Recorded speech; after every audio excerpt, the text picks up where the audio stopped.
वेदांत दर्शन 25 मार्च 1896 ईस्वी को हार्वर्ड विश्वविद्यालय की स्नातक दर्शन परिषद में दिया गया भाषण।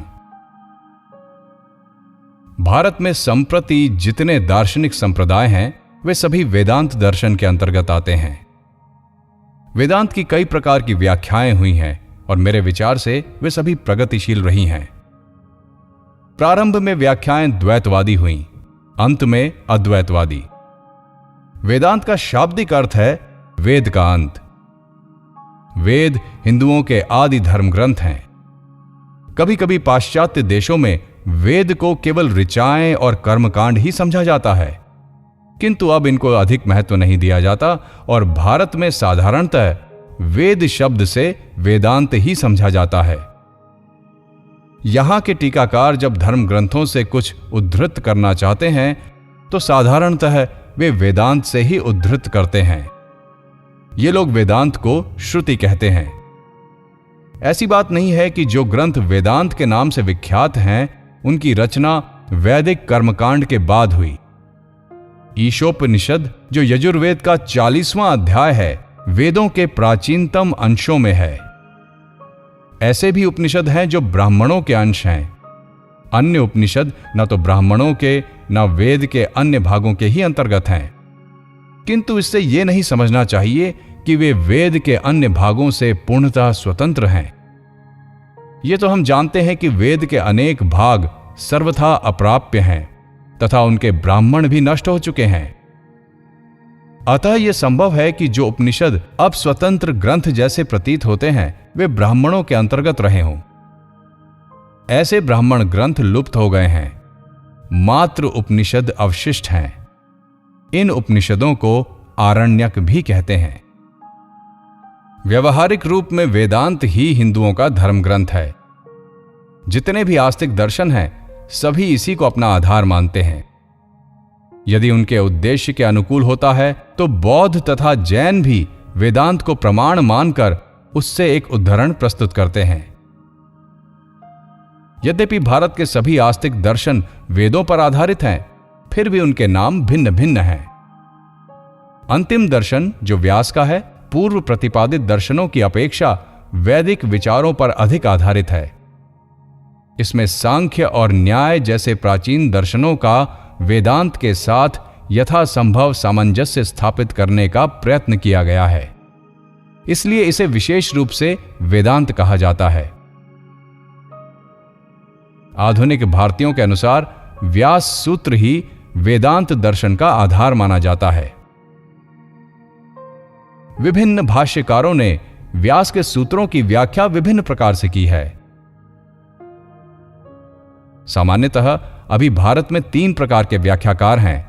उनकी व्याख्याओं से 3 दार्शनिक पद्धतियों एवं संप्रदायों की उत्पत्ति हुई है: द्वैत, विशिष्टाद्वैत तथा अद्वैत। अधिकांश भारतीय द्वैत एवं विशिष्टाद्वैत के अनुयायी हैं। अद्वैतवादियों की संख्या अपेक्षाकृत कम है। मैं इन 3 संप्रदायों की विचार पद्धतियों की चर्चा तुम्हारे सम्मुख करना चाहता हूं। इससे पहले कि मैं ऐसा करूं, मैं तुमको यह बतला देना चाहता हूं कि इन तीनों वेदांत दर्शनों की मनोवैज्ञानिक पद्धति सांख्य की मनोवैज्ञानिक पद्धति के समान ही है। सांख्य दर्शन का मनोविज्ञान न्याय एवं वैशेषिक दर्शनों के मनोविज्ञानों के सदृश है। इनके मनोविज्ञानों में केवल गौण विषयों में भेद पाया जाता है। सभी वेदांती 3 बातों में एक मत हैं। ये सभी ईश्वर को, वेदों के श्रुत रूप को तथा सृष्टि चक्र को मानते हैं। वेदों की तो चर्चा हम कर चुके हैं। सृष्टि संबंधी मत इस प्रकार हैं: समस्त विश्व का जड़ पदार्थ आकाश नामक मूल जड़ सत्ता से उद्भूत हुआ है।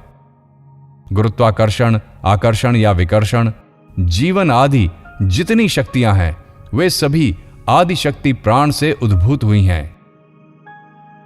आकाश पर प्राण का प्रभाव करने से विश्व का सर्जन या प्रक्षेपण होता है। सृष्टि के प्रारंभ में आकाश स्थिर तथा अव्यक्त रहता है। बाद में प्राण ज्यों-ज्यों अधिकाधिक क्रियाशील होता है, त्यों-त्यों अधिकाधिक स्थूल पदार्थ उत्पन्न होते जाते हैं। यथा पेड़, पौधे, पशु, मनुष्य, नक्षत्र आदि। कालांतर में सृष्टि की प्रगति समाप्त हो जाती है और प्रलय प्रलंब होता है। सभी पदार्थ सूक्ष्मातीत सूक्ष्म रूपों को प्राप्त करते हुए मूलभूत आकाश एवं प्राण में परिवर्तित हो जाते हैं। तब नया सृष्टि चक्र प्रारंभ होता है। आकाश एवं प्राण के परे भी एक सत्ता है जिसे महत कहते हैं।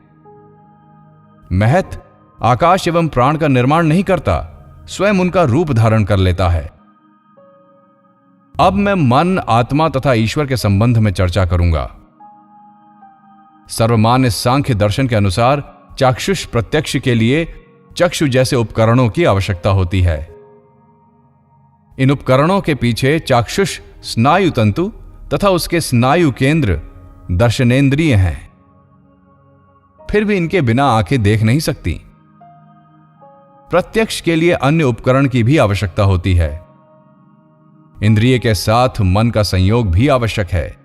फिर बुद्धि से भी संवेदना का संयोग आवश्यक है, क्योंकि मन की वो शक्ति जिससे रूप निर्धारण करने वाली प्रतिक्रिया उत्पन्न होती है, बुद्धि ही है। बुद्धि के कारण जब प्रतिक्रिया उत्पन्न होती है, तब साथ ही साथ बाह्य जगत तथा अहंकार प्रतिभासित हो उठते हैं और तब इच्छा उत्पन्न होती है। मन के स्वरूप का वर्णन यही पूरा नहीं होता। जैसे प्रकाश के अनुक्रमिक संवेगों से रचित चित्र को संपूर्ण बनाने के लिए उसका किसी स्थिर आधार पर संगठित होना आवश्यक है, उसी प्रकार मन के लिए यह आवश्यक है कि उसके सभी प्रत्यय सम्मिलित हों और शरीर एवं मन से अपेक्षाकृत अधिक स्थिर सत्ता पर उनका प्रक्षेपण हो। ऐसी स्थिर सत्ता को पुरुष या आत्मा कहते हैं। सांख्य दर्शन के अनुसार मन की प्रतिक्रियात्मक शक्ति, जिसे बुद्धि की संज्ञा दी जाती है, महत से उद्भूत होती है। ऐसा कहा जाता है कि बुद्धि महत का परिवर्तित रूप है या उसकी अभिव्यक्ति है। महत स्पंदनशील बुद्धि में परिवर्तित होता है। बुद्धि का एक अंश इंद्रियों में तथा दूसरा अंश तन्मात्राओं में परिवर्तित होता है। इन सब के संयोग से विश्व का निर्माण होता है। सांख्य के अनुसार महत के परे भी सत की एक अवस्था है जिसे अव्यक्त कहते हैं। इस अवस्था में मन का अस्तित्व नहीं रहता, केवल इसके कारण विद्यमान रहते हैं। सत की इस अवस्था को प्रकृति भी कहते हैं। प्रकृति से पुरुष सतत भिन्न होता है। सांख्य के अनुसार पुरुष ही आत्मा है जो निर्गुण तथा सर्वव्यापी होता है। पुरुष कर्ता नहीं, दृष्टा मात्र है। पुरुष का स्वभाव समझने के लिए स्फटिक का उदाहरण दिया जाता है। स्फटिक स्वयं बिना रंग का होता है, किंतु यदि किसी प्रकार का रंग उसके समीप रखा जाता है तो वो उसी प्रकार के रंग में रंगा दिखता है। वेदांती सांख्य के आत्मा एवं जगत संबंधी मतों को नहीं मानते। सांख्य के अनुसार पुरुष एवं प्रकृति के बीच बड़ा पार्थक्य है। इस पार्थक्य को दूर करना आवश्यक है। सांख्य इसे दूर करना चाहता है पर सफल नहीं होता। जब पुरुष वास्तव में रंगहीन है तो उस पर प्रकृति का रंग कैसे चढ़ सकता है? इसलिए वेदांती मौलिक स्तर पर ही यह मानते हैं कि पुरुष और प्रकृति अभिन्न है। द्वैतवादी भी यह स्वीकार करते हैं कि आत्मन या ईश्वर संसार का केवल निमित्त कारण ही नहीं, उपादान कारण भी है। किंतु यथार्थ में वे ऐसा केवल कहते हैं। उनके कहने का अभिप्राय दूसरा होता है, क्योंकि उनके विचारों से जो सही परिणाम निकलते हैं उनको वे स्वीकार नहीं करना चाहते। वे कहते हैं कि विश्व में 3 प्रकार की सत्ताएं हैं, ईश्वर, आत्मा और प्रकृति। प्रकृति और आत्मा मानो ईश्वर का शरीर हैं। इस कारण यह कहा जा सकता है कि ईश्वर और प्रकृति अभिन्न हैं। किंतु पारमार्थिक दृष्टि से तो प्रकृति और आत्माओं में भिन्नता रह ही जाती है। सृष्टि चक्र के आरंभ होने पर वे व्यक्त रूप धारण करती हैं और जब सृष्टि चक्र का अंत होता है तो वे सूक्ष्म रूप धारण कर लेती हैं और सूक्ष्मावस्था में ही रहती हैं। अद्वैत वेदांती आत्मा की इस व्याख्या को नहीं मानते और इनके मत का समर्थन तो प्रायः सभी उपनिषदों में पाया जाता है। उपनिषदों के आधार पर ही वे अपने दर्शन का प्रतिपादन करते हैं। सभी उपनिषदों का विषय एक है, उद्देश्य एक है, निम्नलिखित विचार को स्थापित करना। मिट्टी के एक टुकड़े के बारे में ज्ञान प्राप्त कर लेने से हम संसार की सभी मिट्टी के बारे में ज्ञान प्राप्त कर लेते हैं।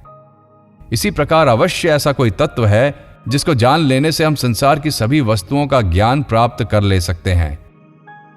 वो तत्व क्या है?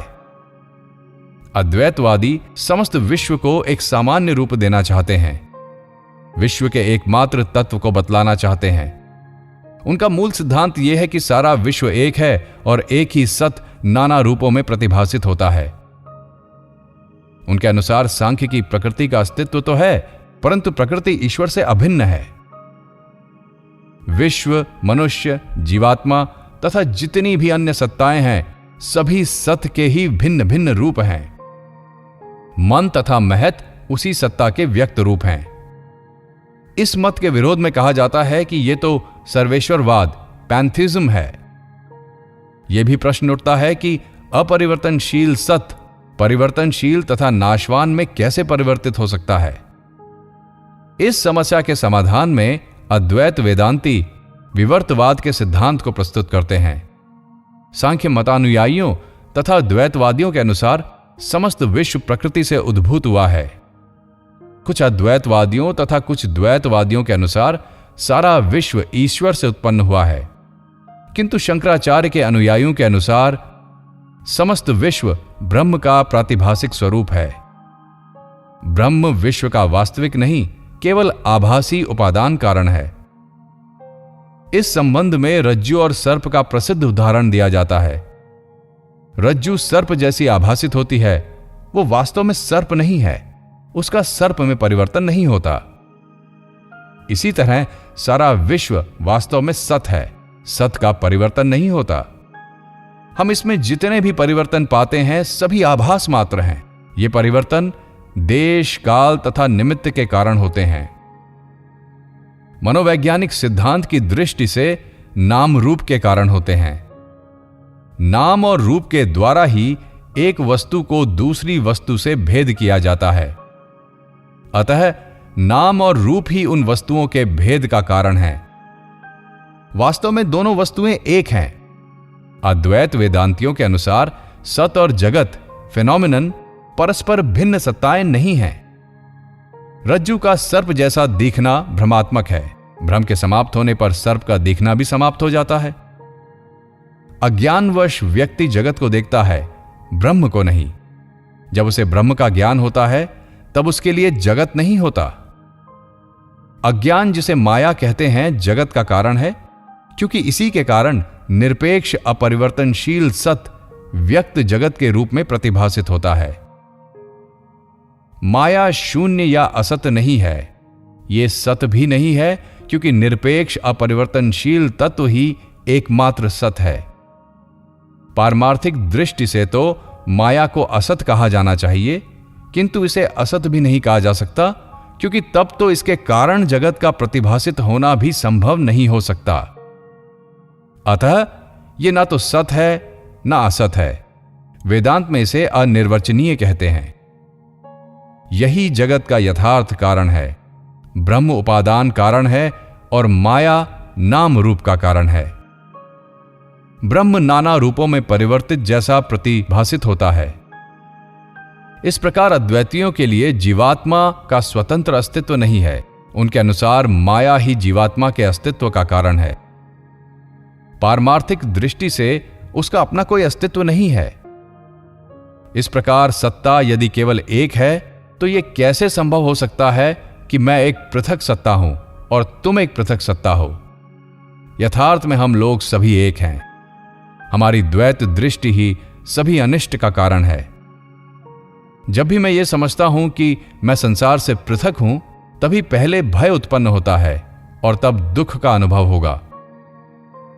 जहां व्यक्ति दूसरे से सुनता है, दूसरे को देखता है, वो अल्प है। जहां व्यक्ति दूसरे को देखता नहीं, दूसरे को सुनता नहीं, वह भूमा है, वह ब्रह्म है। भूमा में परम सुख है, अल्प में नहीं। अद्वैत दर्शन के अनुसार परम तत्व में विघटन से सांसारिक नाम रूपों के प्रतिभासित होने के कारण मनुष्य का पारमार्थिक स्वरूप छिप जाता है, पर उसमें वास्तविक परिवर्तन कदापि नहीं होता। निम्न से निम्न कीट में तथा उच्च से उच्च मनुष्य में एक ही आध्यात्मिक तत्व विद्यमान है। कीट निम्न कोटि का इसलिए है कि उसके देवत्व पर माया जनित अध्यास अधिक रहता है। जिस पदार्थ में इस तरह का अध्यास सबसे कम रहता है वो सबसे ऊंची कोटि का होता है। सभी वस्तुओं के पीछे उसी देवत्व का अस्तित्व है और इसी से नैतिकता का आधार प्रस्तुत होता है। दूसरों को कष्ट नहीं देना चाहिए। प्रत्येक व्यक्ति को अभिन्न समझकर उसके साथ प्रेम करना चाहिए, क्योंकि समस्त विश्व मौलिक स्तर पर एक है। दूसरे को कष्ट देना अपने आप को कष्ट देना है। दूसरे के साथ प्रेम करना अपने आप से प्रेम करना है। इसी अद्वैत नैतिकता का वो सिद्धांत उद्भूत होता है जिसका समाहार एक आत्मोन्सर्ग शब्द में किया गया है। अद्वैतवादियों के अनुसार जीवात्मा ही दुखों का कारण है। व्यक्ति सीमित जीवात्मा के कारण मैं अपने को अन्य वस्तुओं से भिन्न समझता हूं। अतः यही घृणा, ईर्ष्या, दुख, संघर्ष आदि अनिष्टों का कारण है। इसके परिहार से सभी संघर्ष, सभी दुख समाप्त हो जाते हैं। अतः इसका परिहार आवश्यक है। निम्न से निम्न सत्ताओं के लिए भी हमें अपने जीवन का उत्सर्ग करने को तत्पर रहना चाहिए। मनुष्य जब एक लघु कीट के लिए अपने जीवन तक का उत्सर्ग करने को तत्पर हो जाता है तो वो पूर्णत्व को प्राप्त कर लेता है। अद्वैतवादियों के अनुसार पूर्णत्व ही जीवन का अभीष्ट है। मनुष्य जब उत्सर्ग के योग्य हो जाता है तो उसके अज्ञान का आवरण दूर हो जाता है और वो अपने को पहचान लेता है। जीवन काल में ही उसे यह अनुभव हो जाता है कि उसमें और संसार में कोई अंतर नहीं। कुछ समय के लिए तो ऐसे व्यक्ति के लिए जगत का नाश हो जाता है और वो समझ लेता है कि उसका वास्तविक स्वरूप क्या है, किंतु जब तक उसके वर्तमान शरीर का कर्म अवशिष्ट रहता है तब तक उसे जीवन धारण करते रहना पड़ता है। ऐसी स्थिति में अविद्या का आवरण तो नष्ट हो चुका रहता है, पर शरीर को कुछ अवधि के लिए रहना पड़ता है। इसे वेदांती जीवन मुक्ति कहते हैं। मनुष्य मरीचिका को देखकर कुछ समय के लिए भ्रम में अवश्य पड़ जाता है, किंतु एक दिन मरीचिका विलीन हो जाती है। बाद में मरीचिका के सम्मुख आने पर भी मनुष्य भ्रम में नहीं पड़ता। मरीचिका जब पहली बार घटित होती है, मनुष्य सत्य और मिथ्या में भेद नहीं कर सकता, किंतु जब वो एक बार नष्ट हो जाती है तब नेत्रादि इंद्रियों के वर्तमान रहने के कारण मनुष्य उसे देखता तो है पर उसके कारण भ्रम में नहीं पड़ता। अब तो उसे मरीचिका तथा वास्तविक जगत के भेद का ज्ञान प्राप्त रहता है, इसीलिए वो मरीचिका के कारण भ्रम में नहीं पड़ता। इस प्रकार अद्वैत वेदांतियों के अनुसार व्यक्ति जब अपने आप का यथार्थ ज्ञान प्राप्त कर लेता है तो उसके लिए संसार का मानो लोप हो जाता है। संसार का फिर से प्रत्यक्ष तो होता है, किंतु अब वो दुखमय नहीं रह जाता। जो संसार पहले दुखमय कारागार था, अब वो सच्चिदानंद हो जाता है। अद्वैत के अनुसार सच्चिदानंद की अवस्था को प्राप्त करना ही जीवन का अभीष्ट है। वेदांती कहता है कि मनुष्य ना तो जन्म लेता है और न मरता है या स्वर्ग जाता है। आत्मा के संबंध में पुनर्जन्म एक कल्पना मात्र है। पुस्तक के पन्ने उलटने का उदाहरण लो। उलट पुलट पुस्तक में हो रही है, उलटने वाला मनुष्य में नहीं। प्रत्येक आत्मा सर्वव्यापी है, तब वो कहां आ जा सकती है? ये जन्म और मरण प्रकृति में होने वाले परिवर्तन हैं, जिन्हें हम प्रमादवश अपने में ही घटने वाले परिवर्तन समझ रहे हैं। पुनर्जन्म प्रकृति का क्रम विकास तथा अंतःस्थित परमात्मा की अभिव्यक्ति है। वेदांत कहता है कि प्रत्येक जीवन अतीत का प्रतिफल स्वरूप है और जब हम संपूर्ण अतीत पर दृष्टि डाल सकने में सक्षम हो सकेंगे तब हम मुक्त हो जाएंगे। मुक्त होने की इच्छा बचपन से ही धार्मिक प्रवृत्ति का रूप धारण कर लेती है और कुछ वर्ष का समय मानो मानव की आंखों में सत्य को स्पष्ट कर देता है। यह जीवन छोड़ने के बाद जब मनुष्य दूसरे जन्म की प्रतीक्षा में रहता है, तब भी वो प्रपंचमय जगत के अंतर्गत ही है। आत्मा का हम इन शब्दों में वर्णन करते हैं। इसे न तलवार काट सकती है, न भाला छेद सकता है, न आग जला सकती है, न पानी घुला सकता है। यह अविनाशी और सर्वव्यापी है। अतः इसके लिए रोना क्यों? यदि यह अत्यंत पतित रही है तो कालक्रम से उन्नत बन जाएगी। मूल सिद्धांत यह है कि शाश्वत मुक्ति पर सबका अधिकार है, उसे सभी अवश्य प्राप्त करेंगे। मोक्ष की इच्छा से प्रेरित होकर हमें प्रयत्न करना पड़ता है। मोक्ष की इच्छा को छोड़कर अन्य सभी इच्छाएं भ्रमात्मक हैं।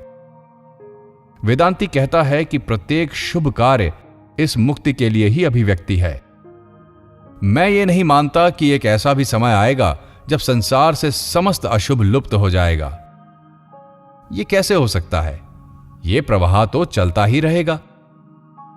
जल राशि एक छोर से निकलती रहती है, पर दूसरे छोर से जल समूह आता भी रहता है। वेदांत कहता है कि तुम पवित्र और पूर्ण हो।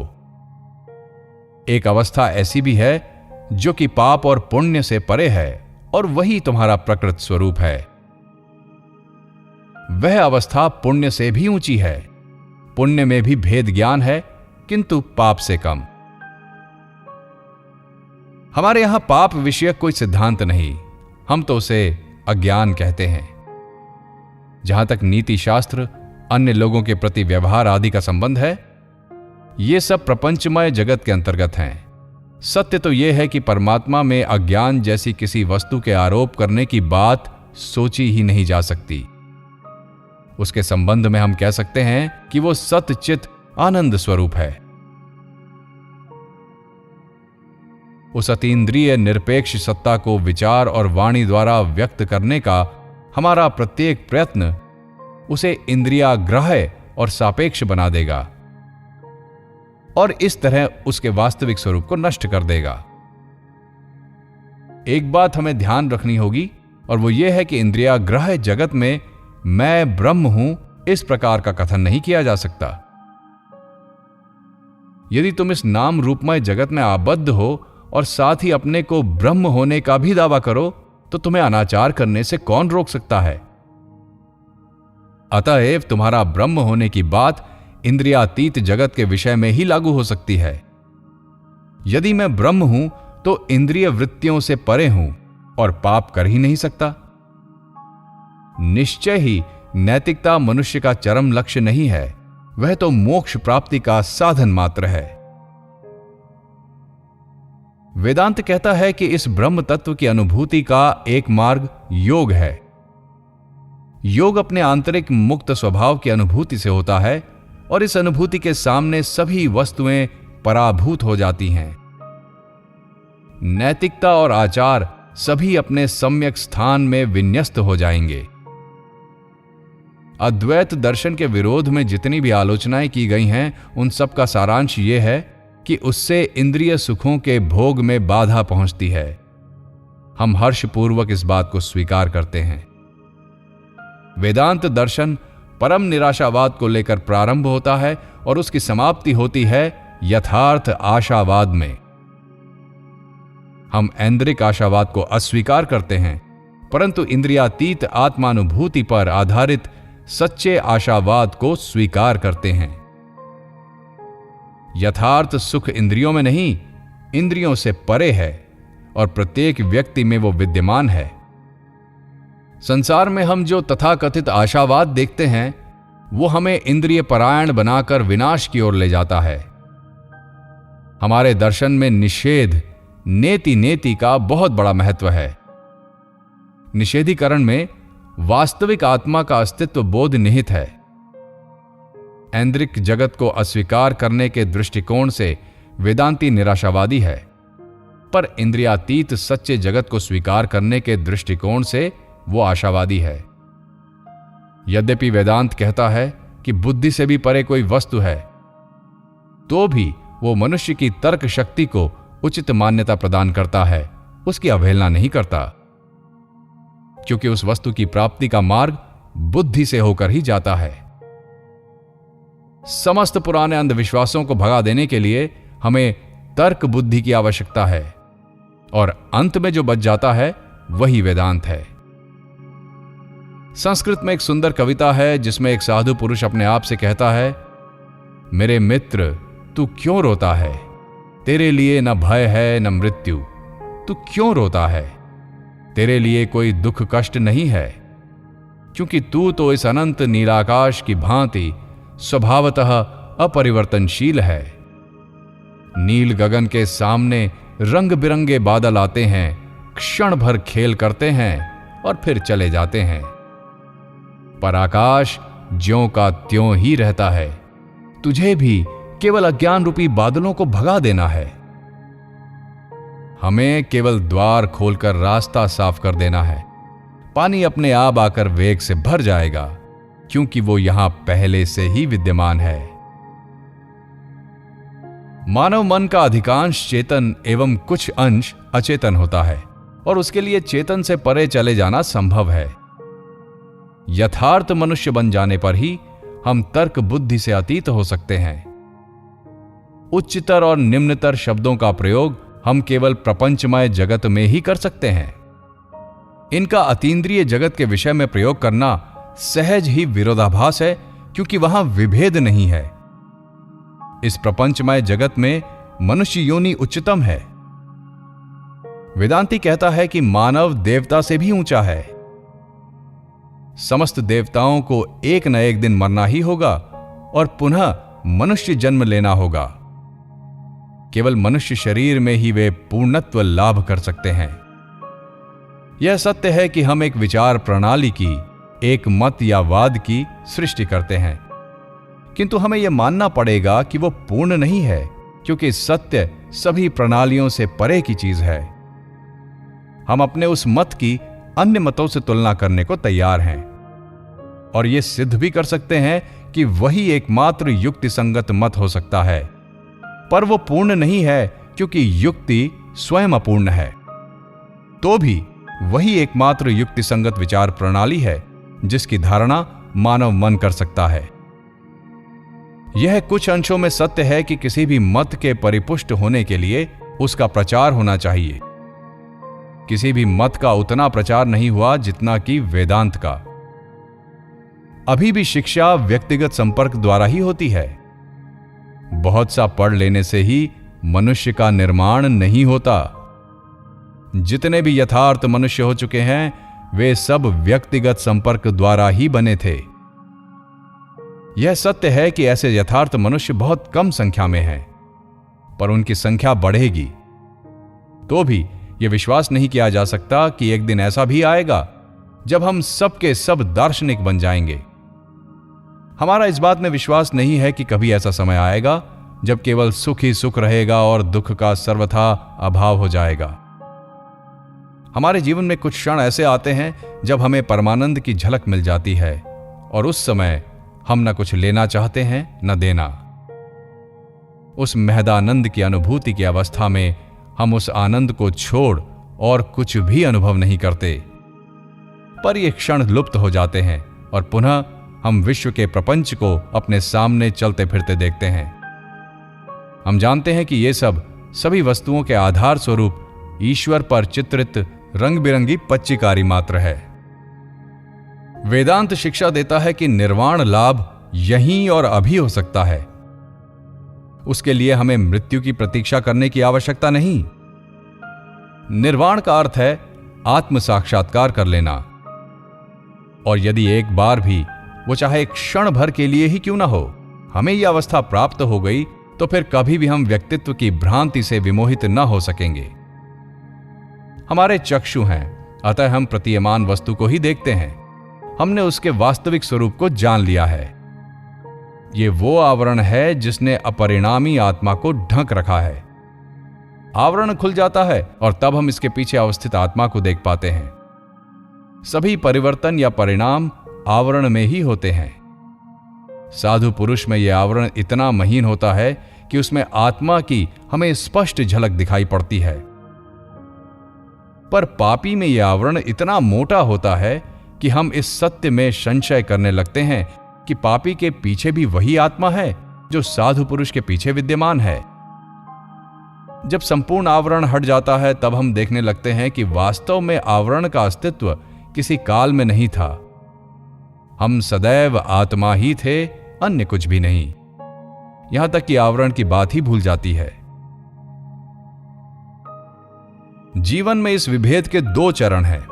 पहला तो यह है कि जो मनुष्य आत्मज्ञानी है उस पर किसी भी बात का प्रभाव नहीं पड़ता, और दूसरे ऐसे ही मनुष्य संसार का हित कर सकते हैं। केवल वही मनुष्य परोपकार का वास्तविक उद्देश्य समझ सकता है, क्योंकि वह जानता है कि ब्रह्म व्यतिरिक्त अन्य कुछ है ही नहीं। इस उद्देश्य को हम अहमवादिता नहीं कह सकते, क्योंकि ऐसा होने से तो उसमें भेद ज्ञान आ जाएगा। यही एकमात्र निस्वार्थ परता है। इस अवस्था में व्यक्ति का बोध नहीं होता, सर्वगत आत्मा का बोध होता है। प्रेम और सहानुभूति का प्रत्येक कार्य इसी सर्वव्यापी तत्व की पुष्टि करता है, मैं नहीं तू। दार्शनिक ढंग से इसे यूं कह सकते हैं कि दूसरों की सहायता इसलिए करो कि तुम उसमें और वो तुम में है।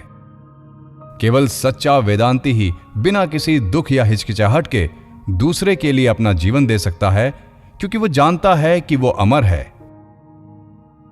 जब तक संसार में एक कीड़ा भी जीवित है तब तक वो जीता है। जब तक खाने वाला एक भी मुंह है तब तक वो खाता है। अतः वो दूसरों का हित करता जाता है और शरीर रक्षा के इन आधुनिक विचारों की तनिक भी परवाह नहीं करता। जब मनुष्य इस त्याग की अवस्था में आरूढ़ हो जाता है तब वो नैतिक संघर्ष के समस्त वस्तुओं के परे चला जाता है। तब वो महापंडित गाय, कुत्ते और घृणित से घृणित पदार्थों में विद्वान, गाय, कुत्ता या घृणित पदार्थ नहीं देखता, किंतु सर्वभूतों में उसी देवत्व का प्रकाश देखता है। केवल वही सुखी है, और जिसने इस एकत्व का अनुभव कर लिया है उसने इस जीवन में ही संसार पर विजय प्राप्त कर ली है। परमात्मा पवित्र है, अतः ऐसा व्यक्ति परमात्मा में अवस्थित कहा गया है। ईसा मसीह ने कहा है, मैं अब्राहम के भी पहले से हूं। इसका अर्थ यह है कि ईसा और उनकी तरह के अन्य लोग मुक्त आत्माएं हैं। ईसा ने पूर्व कर्मों से बाध्य होकर मनुष्य शरीर ग्रहण नहीं किया, किंतु केवल मानव जाति का हित करने के लिए उन्होंने नरदेह धारण की। यह बात नहीं है कि मुक्त होने पर मनुष्य कर्म करना छोड़ दे और निर्जीव मिट्टी का ढेर बन जाए। प्रत्युत वो अन्य लोगों की अपेक्षा अधिक कर्मशील होता है, क्योंकि अन्य लोग तो केवल बाध्य होकर कर्म करते हैं, पर वो स्वतंत्र होकर। यदि हम ईश्वर से अभिन्न हैं, तो क्या हमारा पृथक व्यक्तित्व नहीं है? हां है, और वो है ईश्वर। हमारा व्यक्तित्व ईश्वर ही है। अभी तुम अपना जो व्यक्तित्व देख रहे हो वो तुम्हारा यथार्थ व्यक्तित्व नहीं। तुम यथार्थ व्यक्तित्व की ओर अग्रसर हो रहे हो। इंडिविजुअलिटी यानी व्यक्तित्व का अर्थ है जिसका डिवीजन यानी विभाजन ना हो सके। तुम वर्तमान व्यक्तित्व को व्यक्तित्व कैसे कह सकते हो? अभी तुम एक तरह से सोच रहे हो, घंटे भर बाद दूसरी तरह से चिंता करने लगते हो, और 2 घंटे बाद कुछ तीसरी तरह से। व्यक्तित्व तो वो है जो बदलता नहीं, वो समस्त वस्तुओं से परे है, अपरिणामी है। यदि वो वर्तमान स्थिति ही चिरकाल तक बनी रहे तो ये बड़ी ही भयानक बात होगी, क्योंकि तब तो चोर या दुष्ट सदैव चोर या दुष्ट ही बना रहेगा। यदि किसी बच्चे की मृत्यु हो जाए तो वो सदा बच्चा ही बना रहेगा। यथार्थ व्यक्तित्व वो है जिसमें कभी भी परिवर्तन नहीं होता और न होगा, और वो है अंतः स्थित परमात्मा। वेदांत वो विशाल सागर है जिसके वृक्ष पर युद्धपोत और साधारण बेड़ा दोनों पास पास रह सकते हैं। वेदांत में यथार्थ योगी, मूर्ति पूजक, नास्तिक इन सभी के लिए पास पास रहने को स्थान है। इतना ही नहीं, वेदांत सागर में हिंदू, मुसलमान, ईसाई या पारसी सभी एक हैं। सभी उस सर्वशक्तिमान परमात्मा की संतान हैं।